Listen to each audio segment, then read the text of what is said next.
क्या आपने कभी अलसी के लड्डू खाए हैं? जी हाँ, अलसी के लड्डू बनते हैं, बहुत टेस्टी बनते हैं और जल्दी बनते हैं। खाने में बहुत फ़ायदा करते हैं अलसी। अलसी का तेल आपने बहुत बार सुना होगा। आइए आज अलसी के बीज के बनाते हैं लड्डू। एक लोहे की कढ़ाई ले ली है मैंने, उसमें जस्ट एक हल्का सा मैंने ब्रशिंग करी है देसी घी से और उसमें मैं 1 कप मखाने को ड्राई रोस्ट करूँगी। बिल्कुल लाइटली सिर्फ मैंने उसको ब्रशिंग करने जितना ऑयल लिया यानी देसी घी और उसमें मैंने कर लिए करारे अपने मखाने। 1 कप मखाने लिए जिसको करारे करके हमने चेक कर लिया और निकाल लिया। अब आता है इसका मेन इंग्रेडिएंट जो है अलसी के बीज। अलसी के बीज सर्दियों में खाना बहुत फ़ायदा करते हैं। इसे हमने लिया है 250 ग्राम। 250 ग्राम अलसी के बीज को भी हम ड्राई रोस्ट करेंगे। लगभग 2 से 3 मिनट में ये अलसी के बीज अच्छे से करारे होंगे। इसमें अच्छी सी अलसी की खुशबू आएगी, आपको पता लगेगा कि हाँ जी ये आपके क्रिस्पी हो गए हैं। और 2 से 3 मिनट बाद जब ये अच्छे से करारे हो जाएंगे तो हम इनको सिंपली निकाल लेंगे, जैसे हमने मखानों को पहले सेक लिया था। तो इसमें जो हमारे इंग्रेडिएंट्स हैं उनको हमने कुछ पार्ट्स में डिवाइड किया है। ये हमारे वो इंग्रेडिएंट हैं जिसको हम ग्राइंड नहीं करेंगे, जिसमें मैंने लिया है मगजी यानी मगज के बीज या इसको खरबूजे के बीज, चिरौंजी और खसखस। उसके साथ हमने ड्राई फ्रूट्स लिए हैं काजू, बादाम और किशमिश, तीनों बिल्कुल बराबर क्वांटिटी में। और एक गोला मैंने लिया है जो सूखा नारियल होता है वो लिया है। इसको अभी हम कट करके ग्राइंड करेंगे। तो अब हम वापस से इस कढ़ाई की तरफ आ गए और इसमें हमने सिंपली देसी घी से ब्रशिंग करी। और जैसा कि मैंने आपको बताया था ये वो इंग्रेडिएंट है जिसको हम ग्राइंड नहीं करेंगे। तो मगज यानी कि खरबूजे के बीज, साथ में चिरौंजी और खसखस, इनको हम कर लेते हैं रोस्ट। 2 मिनट के लिए रोस्टिंग करेंगे। तब तक के लिए हम अपने इस नारियल को छोटे छोटे टुकड़ों में कट कर लेते हैं। इसको कट करके हम मिक्सी में पीसेंगे।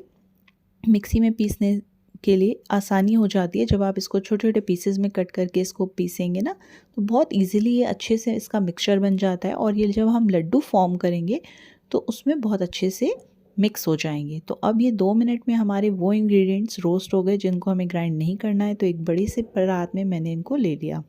अब एक छोटा चम्मच देसी घी वापस मैंने लिया लोहे की कढ़ाई में और काजू, बादाम और किशमिश को हम इसमें सेक लेंगे। अच्छे से रोस्ट करेंगे। पहले काजू बादाम को रोस्ट कर लेते हैं, फिर लास्ट में मैं सिर्फ 1 मिनट के लिए इसमें जस्ट सॉटे करने के लिए किशमिश ऐड कर दूंगी। ड्राई फ्रूट को बहुत ज़्यादा रोस्ट नहीं करना है। इसमें भी हार्डली 1 से 2 मिनट आपको इसको घुमाना पड़ेगा और आपके जो ये ड्राई फ्रूट्स हैं वो थोड़े से गरम, थोड़े से करारे हो जाएंगे जिससे कि ये आसानी से पिस सकें। हमें सारी चीज़ों को ग्राइंड करना है। अब ये जो नारियल हमने पीसा था उसको भी हम वापस उसी कढ़ाई में, लेकिन इसके लिए मैंने कोई ऑयलिंग नहीं करी है, कोई ब्रशिंग नहीं करी है। नारियल को सिर्फ थोड़ा सा सॉटे कर रहे हैं। रोस्ट करने से ये होगा कि एक तो इसमें कच्चापन नहीं रहेगा, लड्डुओं में स्वाद बहुत ज़बरदस्त आएगा इसका, और हमारे लड्डू ख़राब भी नहीं होंगे जब हम नारियल को थोड़ा सा रोस्ट करके डालेंगे, क्योंकि नारियल में अपना एक ऑयल होता है। तो हमने उसमें कोई ब्रशिंग नहीं करी। अब सारी चीज़ों को हमने कर लिया ग्राइंड, जैसे कि हमने मखाने लिए थे और अलसी के बीज, ड्राई फ्रूट, सबको हमने ग्राइंड कर लिया। अब सेम लोहे की कढ़ाई में मैंने लिया है तिल का तेल और तिल के तेल में मैंने लगभग 100 ग्राम गोंद को तल लेना है। आप चाहो तो ये गोंद देसी घी में भी तल सकते हो, लेकिन तिल के तेल में तली हुई गोंद भी बहुत फ़ायदा करती है। तिल का तेल भी बहुत फ़ायदा करता है। तो तिल के तेल में मैंने इस गोंद को पहले तल लिया। अब जो तेल बचा उसमें मैं 2 चम्मच बेसन को रोस्ट करूँगी, यानी अच्छे से भून लूँगी। पहले मैंने अभी फ्लेम ऑफ कर दी है, अदरवाइज़ बेसन जलने लगता, क्योंकि भी घी बिल्कुल गर्म था, अच्छे से तेल गर्म था जो तिल का ऑयल हमने लिया था। अब उसी में मैंने लगभग 4 चम्मच के करीब आटा ले लिया। 2 चम्मच मैंने बेसन रोस्ट करने के लिए लिया और उसी में मैंने 4 चम्मच करीब आटा लिया और 2 चम्मच इसमें डाल दिया मैंने देसी घी। अब इसको हम भून लेंगे। जब आप आटा भूनेंगे बेसन के साथ तो एक बहुत अच्छी सी फ्रेगरेंस आएगी। आपको खुद पता लग जाएगा कि आटा भुनकर तैयार हो गया है। कलर चेंज हो जाएगा कम्प्लीटली, जैसे आपको दिख रहा है। और अब इसको भी मैं सारे इंग्रेडिएंट्स के साथ मिक्स कर दूँगी। अब हम बनाएंगे इसमें गुड़ की परत।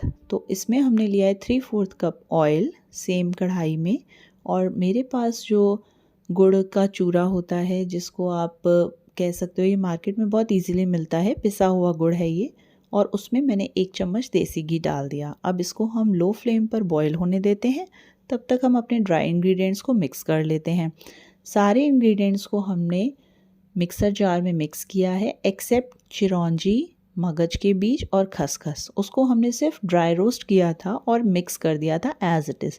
बाकी काजू बादाम को, अलसी के बीज को, मखाने को, सब चीज़ों को हमने ग्राइंड किया और लास्ट में हमने परत बना ली गुड़ की पानी के साथ 1 चम्मच देसी घी में। सफ़ेद तिल को भी मैंने लिया है, इसमें 1 कप सफ़ेद तिल लिए हैं जिसको हमने ड्राई रोस्ट किया था लेकिन हमने उसे पीसा नहीं है। तो सफ़ेद तिल को आप चाहो तो पीस भी सकते हो, रोस्ट करके पीस करके ऐड कर लीजिए, या फिर सफ़ेद तिल को आप बिना मिक्सर जार में यूज़ किए ग्राइंड किए भी ऐड कर सकते हो। अब जो गुड़ की चाशनी बनाई थी उससे हम इसको गूंद लेंगे और गर्मा गर्म ही हम इन लड्डुओं को बांध देंगे। बहुत ईजिली बनते हैं।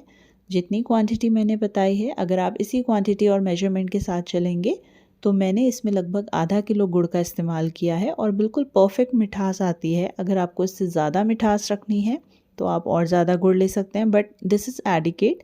सर्दियों के दिनों में अलसी के बीज बहुत फ़ायदा करते हैं। तिल का तेल, देसी घी, ड्राई फ्रूट, ये सब हमें लेना चाहिए अपनी डाइट में। आप डेली अगर 1 लड्डू भी लेते हैं और साथ में जो गोंद इसमें ऐड की गई है, गोंद हमारी हड्डियों के लिए, बोन्स के लिए और बहुत चीज़ों में बहुत फ़ायदा करती है। तो प्लीज़ ट्राई इट वंस, एक बार ज़रूर ट्राई कीजिए, बहुत टेस्टी बनते हैं।